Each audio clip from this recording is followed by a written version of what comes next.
Selamat siang untuk kita semua. Perkenalkan, nama saya Hilda Gardis Rika dari semester 4A.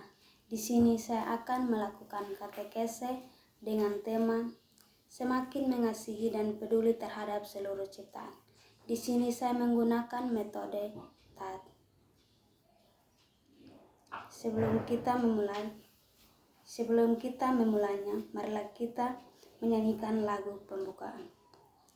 Ya Tuhan, kami datang meskipun hati gersang, karena kami bersalah semua.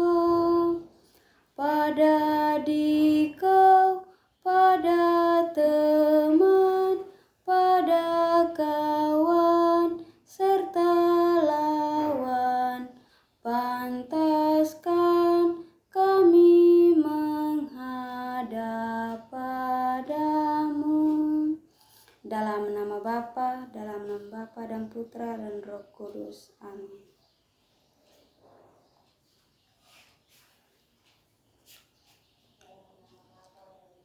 Kata pengantar, orang muda Katolik atau remaja Katolik yang terkasih, dalam pertemuan ini kita akan bersama-sama mendalami subtema yang terakhir, yaitu semakin mengasihi dan peduli terhadap seluruh ciptaan.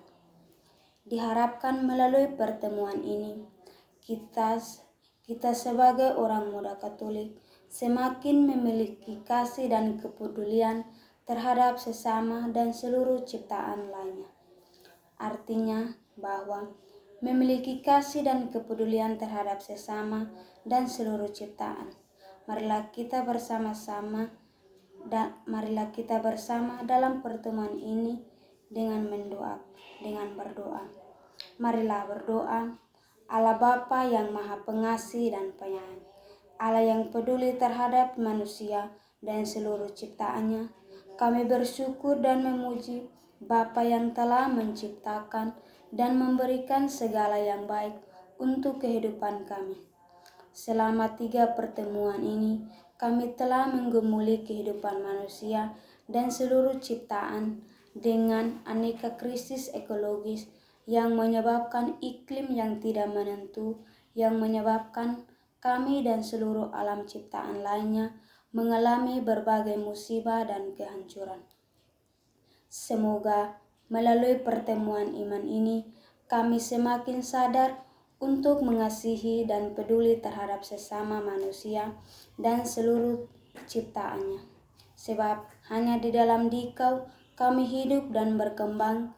Kami mohon dengan Kristus Tuhan dan pengantara kami yang hidup dan berkuasa kini dan sepanjang segala masa. Amin. Marilah kita mendengarkan teks kitab suci. Injil Lukas bab 10 ayat 25 sampai dengan 37. Orang Samaria yang murah hati.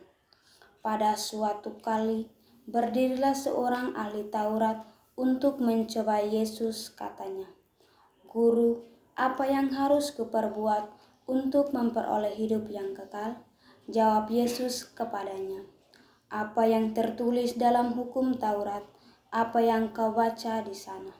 Jawab orang itu, "Kasihanilah Tuhan Allahmu dengan segenap hatimu dan dengan segenap jiwamu dan dengan segenap kekuatanmu dan dengan segenap akal budimu dan kasihanilah sesamamu manusia seperti dirimu sendiri." Kata Yesus kepadanya, "Jawabmu itu benar. Perbuatlah demikian, maka engkau akan hidup." Tetapi untuk membenarkan dirinya, orang itu berkata kepada Yesus, "Dan siapakah sesamaku manusia?" Jawab Yesus kepadanya, "Adalah seorang yang turun dari Yerusalem ke Yeriko. Ia jatuh ke tanah penyamun-penyamun yang bukan saja merampoknya habis-habisan, tetapi yang juga memukulnya, dan yang sudah itu pergi meninggalkannya setelah mati." Kebetulan ada seorang imam turun melalui jalan itu. Ia melihat orang itu, tetapi ia melewatinya dari seberang jalan. Demikian juga seorang Lewi datang ke tempat itu. Ketika ia melihat orang itu, ia melewatinya dari seberang jalan. Lalu datang seorang Samaria yang sedang dalam perjalanan ke tempat itu, dan ketika ia melihat orang itu, tergeraklah hatinya oleh belas kasihan. Ia pergi kepadanya, lalu membalut luka-lukanya. Sesudah ia menyiraminya dengan minyak dan anggur. Kemudian ia menaikkan orang itu ke atas keledai tunggangannya sendiri, lalu membawanya ke tempat penginapan dan merawatnya. Keesokan harinya, ia menyerahkan 2 dinar kepada pemilik penginap itu, katanya, "Rawatlah dia, dan jika kau belanjakan lebih dari ini, aku akan menggantikannya waktu aku kembali." Siapakah di antara ketiga orang ini, menurut kepadatanmu, adalah sesama manusia dari orang yang jatuh ke tangan penyamun itu? Jawab orang itu, "Orang yang telah menunjukkan belas kasihan kepadanya." Kata Yesus kepadanya, "Pergilah dan perbuatlah demikian." Demikianlah Injil Tuhan, terpujilah Kristus. Setelah kita mendengarkan firman Tuhan, marilah kita mendalami teks kitab suci. Yang pertama, siapakah tokoh-tokoh dalam perikop tadi? Yang kedua, apa yang dilakukan oleh imam dan Lewi terhadap orang yang dirampok itu? Mengapa? Yang ketiga, bagaimana orang Samaria itu membantu orang yang dirampok? Yang keempat, apa pesan ini bagi Anda secara pribadi? Setelah kita mendalaminya, marilah kita hening sejenak.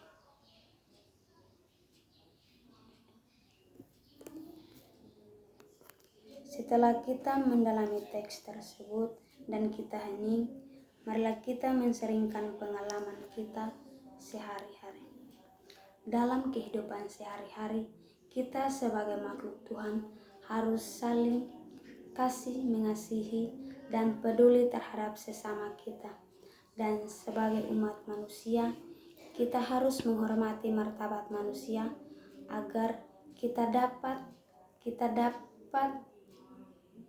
menjaga dan mengasihi sesama manusia itu. Dan juga kita harus semakin beriman dan semakin mengasihi antar sesama kita manusia, dan semakin peduli terhadap kita sesama manusia dan seluruh ciptaan lainnya.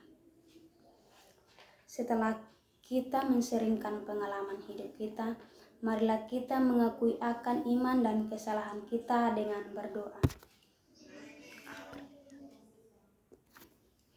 Aku percaya akan Allah Bapa yang Maha Kuasa, Pencipta langit dan bumi, dan akan Yesus Kristus Putra yang tunggal Tuhan kita, yang dikandung dari Roh Kudus, dilahirkan oleh perawan Maria, yang menderita sengsara dalam pemerintahan Pontius Pilatus, disalibkan, wafat, dan dimakamkan, yang turun ke tempat penantian pada hari ketiga, bangkit dari antara orang mati, yang naik ke surga, duduk di sebelah kanan Allah Bapa yang Maha Kuasa. Dari situ ia akan menghadiri orang hidup dan yang mati. Aku percaya akan Roh Kudus, Gereja Katolik yang kudus, persekutuan para kudus, pengampunan dosa, kebangkitan badan, kehidupan yang kekal. Amin. Marilah kita dengan rendah hati bersama memanjatkan doa-doa kita kepada Allah Bapa di surga. Bagi pemimpin gereja, ya Bapa yang Maha Baik, kami mohon berkat-Mu bagi Sri Paus, para uskup dan para imam kami, agar mereka selalu berkomitmen untuk ikut menjaga kelestarian alam dan mengupayakan inovasi terhadap alam ciptaan lainnya.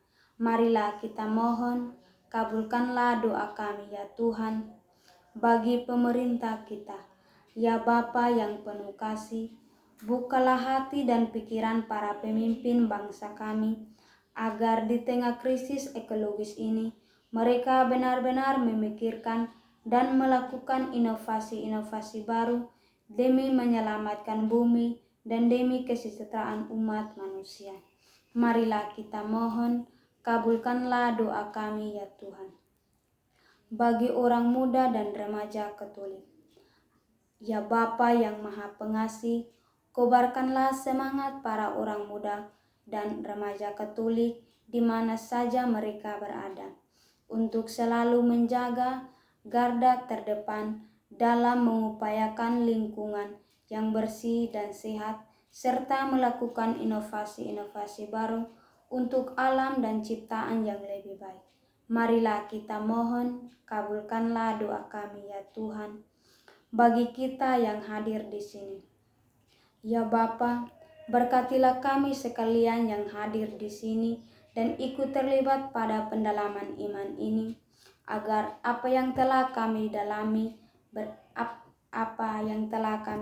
bersama dapat kami jalankan dalam hidup sehari-hari, terutama mengusahakan inovasi bagi pelestarian alam di lingkungan kami.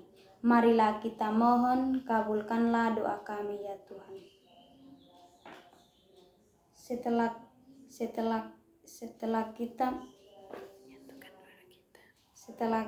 Setelah kita menyampaikan doa-doa kita, marilah kita sampaikan doa-doa kita kepada Allah Bapa.